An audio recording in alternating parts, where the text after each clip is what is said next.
కన్యవారికి గనక చూసుకున్నట్లయితే ప్రధానంగా ఇక్కడ మీకు దశమ స్థానము అంటే వృత్తి స్థానంలో గురువు వక్రత్యాగం అవుతుంది.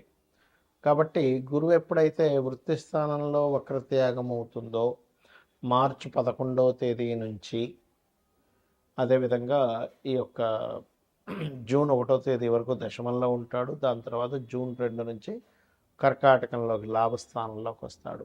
కాబట్టి ఈ యొక్క గ్రహస్థితి మూలంగా మీకు కలిగే ఫలితాలు ఏమిటి, అదేవిధంగా గురువు మీ రాశిలో కనుక వక్రించుంటే మీకు పర్సనల్గా జరిగే ఫలితాలు ఏమిటి, ఏ దేవతారాధన చేసుకోవాలి, ఎటువంటి విషయాల పట్ల మీరు జాగ్రత్తగా ఉండాలి అనేటువంటి అంశాలు చెప్తుంది నేనైనప్పటికీ చెప్పిస్తుంది సాక్షాత్ లలిత అమ్మవారిగా భావిస్తూ, దశమ స్థానంలోకి వక్రత్యాగమైనందుకు ఒక రకంగా చెప్పాలంటే మీకు మరియు మీ జీవిత భాగస్వామికి ఉద్యోగ సంబంధించిన అవకాశాలు రావడము, కొంచెం ఉద్యోగంలోనే కాస్త ఎక్కువ స్ట్రెస్ అవ్వడము, కొంత చూడండి పాలిటిక్స్ అంటుంటారు, ఉద్యోగంలో కొన్ని పాలిటిక్స్ జరుగుతున్నాయండి బాబాయ్ నేను భరించలేకపోతున్నా అంటూ ఉంటారు. అటువంటివి జరగడం అనేటువంటిది చాలా స్పష్టంగా చూపిస్తుంది. అలాగే మరొక విషయం ఏంటంటే ఇక్కడ గమనించినట్లయితే ఈ గురువు యొక్క వక్రత్యాగము ఎప్పుడైతే అవుతుందో ఈ వక్రత్యాగంతో పాటు మనకి లాభస్థానంలో కూడా వస్తాడు గురువు జూన్ 2వ తేదీ నుంచి. ఎప్పుడైతే జూన్ 2 నుంచి గురువు లాభస్థానంలోకి వస్తాడో అక్కడి నుంచి కలిగే ఫలితాలు ఎప్పటి నుంచో ఈ కన్యవారికి ఏంటంటే సర్వసాధారణంగానే ఏకాదశ స్థానం పూర్వజన్మ కర్మస్థానం. కొన్ని అనుకోని ఇన్సిడెంట్స్ ఒక మాయలాగా, అది ఒక వివాహం అనుకోండి జూన్ 2 నుంచి, లేకపోతే కొన్ని రిలేషన్స్ అనుకోండి, సామాజికంగా కొంతమందితో ఇన్వాల్వ్ అవ్వడం అనుకోండి, పార్ట్నర్షిప్స్ ద్వారా కొన్ని ఇన్వాల్వ్మెంట్ అవ్వడం అనుకోండి, కొన్ని లాభాలు అద్భుతంగా లాభాలు వచ్చడం, ఎక్కువ లాభాల కోసం ఎక్స్పెక్ట్ చేసినప్పుడు స్ట్రెస్ అవ్వడం, ఇవన్నీ కూడా ఇస్తాడు అక్కడ. ఎందుకంటే గురువు స్వరూపం గురువులా లేదు, శని రాహు ప్రభావంతో ఉన్నాడు అక్కడ గురువు. కాబట్టి ఇక మీరు ఇన్వెస్ట్మెంట్స్ చేసేటప్పుడు ముఖ్యంగా కేతు 12లో ఉన్నాడు కాబట్టి కాస్త చూస్ చేయండి. 6వ స్థానంలో రాహు ఉన్నందుకు కొంత పరాక్రమంగా ధైర్యంగా కొన్ని నిర్ణయాలు తీసుకుంటారు. సప్తమ శని మూలంగా ఇంట్లో అంటే వివాహం చేసుకునే విషయంలో ఇష్టపడిన వారిని వివాహం చేసుకోవాలనే ప్రయత్నం చేస్తారు. అయితే మీరు చేయవలసినటువంటి దేవతారాధన శని రాహు కేతు గ్రహాల దగ్గర దీపారాధన చేయండి. గోవులకు కాస్త బెల్లం తినిపించండి అనే విధంగా బాగుంటుంది.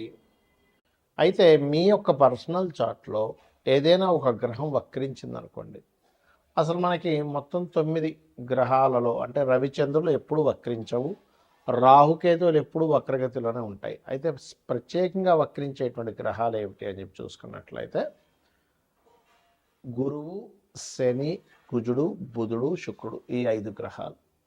మన పర్సనల్ చార్ట్లో వక్రగతి చెందిన గ్రహానికి నాడీ ఆస్ట్రాలజీలో, గురుగునంద నాడీ ఆస్ట్రాలజీలో ఒక విశేషమైనటువంటి అర్థం చెప్పారు. దానికి ఏమిటది? గురువు వక్రించాడు ఉదాహరణకి అంటే జీవుడు తన ఉన్న ప్రదేశం నుంచి మారుతాడు ఒకటి. రెండవది తను ఏ రాశిలో ఉండి వక్రించి ఏ రాశి వైపు వెళ్తున్నాడో దాన్ని బట్టి కూడా రిజల్ట్ ఉంటుంది. ఏ గ్రహాన్ని వదిలిపెట్టి ఇంకే గ్రహంలోకి వెళ్తున్నాడు అనే దాన్ని బట్టి కూడా రిజల్ట్ ఉంటుంది. అక్కడ ఒక శుభగ్రహం ఉండి వదిలిపెట్టి పాపగ్రహం వైపు వెళ్తే ఇతను ఉన్న ప్రదేశం మారడం వల్ల, లేకపోతే కొన్ని వదిలేయడం వల్ల చాలా ఇబ్బంది పడతాడని అర్థం. అలా కాకుండా అంటే ఎలా అంటే ఇప్పుడు చూడండి, మనకి మంచి మనుషులను వదిలేసి అనవసరమైన దీంట్లో వెళ్తున్నాము అని చెప్పొచ్చు. ఏది శుభగ్రహంతో ఉన్నటువంటి గురువు వక్రించి పాపగ్రహం వైపు వెళ్తే.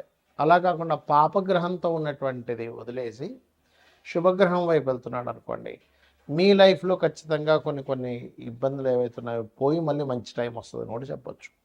అయితే జూపిటర్ వక్రగతి అనేటువంటి పాస్ట్ లైఫ్ అని చెప్తుంది. ఏ గ్రహమైన వక్రగతి అంటే పూర్వజన్మల్లో కొన్ని దేవతా సంబంధించినటువంటివి, గురు సంబంధించినటువంటివి, అదేవిధంగా స్పిరిచువల్ రిలేటెడ్ సంబంధించినవి, గురువు సేవ సంబంధించినవి కొన్ని మీరు పెండింగ్లో ఉన్నారు, అవి మీరు తీర్చుకోవడానికి ఈ జన్మ ఎత్తారు అనేటువంటిది మీరు అర్థం చేసుకోవాలి.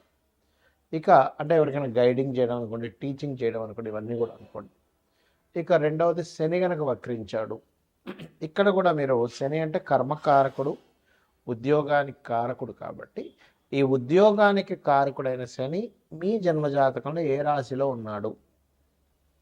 నీచంలో ఉండి వక్రిస్తే, అంటే మేషరాశిలో ఉండి వక్రిస్తే నీచత్వం పోయినట్టు, తులారాశిలో ఉండి వక్రిస్తే ఉచ్చత్వం పోయినట్టు అనమాట. కాబట్టి ఉచ్చ నీచ స్థానాల్లో ఉండేటువంటి గ్రహాలు వక్రించినప్పుడు అది రివర్స్ ఫలితాలు ఇస్తాయి.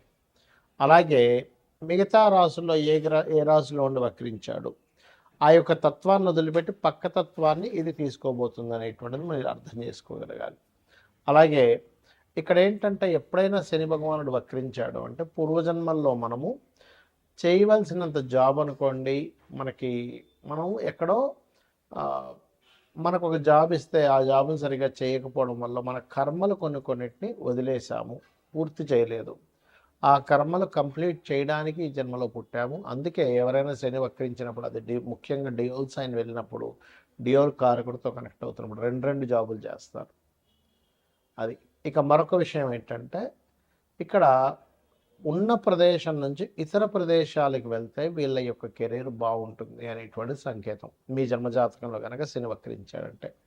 ఇక కుజుడు వక్రించాడు, అది ఉండే కండిషన్ బట్టి, అంటే ఇప్పుడు కుజుడు కనుక వక్రించి మంచి స్థానం వైపు వెళ్తూ ఉంటే భూముల వల్ల కలిసి రావడము, కుజుడు కనుక వక్రించి ఏ కేతు గ్రహంతో లేకపోతే కొన్ని పాపగ్రహాలతో కలిస్తే భూముల వల్ల ఇబ్బంది రావడము, అదేవిధంగా అన్నదమ్ముల వల్ల ఇబ్బంది రావడము, మనిషి యొక్క మనకి వెన్నుముక్క అంటారు, వెన్నుముక్కకి సంబంధించిన బ్లడ్ సంబంధించిన జీవిత భాగస్వామిలో ముఖ్యంగా స్త్రీలకి భర్త సంబంధించినటువంటి విషయాల్లో ఉంటుంది. అదేవిధంగా మరొక విషయం ఏంటంటే పరాక్రమకారకుడు కాబట్టి ఏ స్థానంలో ఉండి వక్రించాడని చూడాలి. 4లో ఉండి వక్రిస్తే 3లోకి వస్తున్నాడు కాబట్టి పరాక్రమం ఉంటుంది. అంటే ఇక్కడ ఏంటంటే అది ఎన్ని డిగ్రీల్లో ఉండి వక్రించింది, ఏ నక్షత్రంలో ఉండి వక్రించింది, ఏ రాశిలో ఉంది వక్రించింది, వక్రించిన తర్వాత ఏ గ్రహాలు అనేది కనెక్ట్ అవుతుంది అనేది ముఖ్యంగా చూడాలి వక్రించిన గ్రహం మూలంగా. అలాగే బుధుడు శుక్రుడు. బుధుడు వక్రించాలంటే దాని అర్థం ఏమిటంటే నాలెడ్జ్ షేర్ చేయడానికి పుట్టావు నీవు ఎంత నాలెడ్జ్ని షేర్ చేస్తూ ఉంటే లైఫ్లో అంత ఎదుగుతూ ఉంటావని దీని యొక్క అర్థం.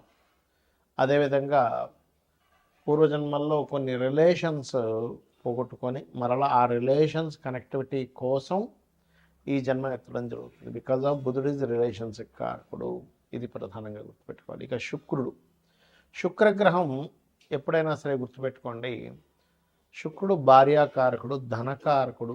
కాబట్టి ధనము ఉన్న ప్రదేశం నుంచి ఇతర ప్రదేశాలకు వెళ్ళడం వల్ల వస్తుందని చెప్పొచ్చు, లేదా ఇతర ప్రదేశాలకి వెళ్ళినప్పుడు కొంతమందికి ఇబ్బంది జరుగుతుంది. ఎప్పుడంటే పక్క రాశుల్లో కనుక అది వక్రించిన రాశి, అంటే ఉదాహరణకి మేషంలో వక్రించాడు, మీనంలోకి వెళ్తున్నాడు, ఉచ్చస్థానం వైపు వెళ్తున్నాడు.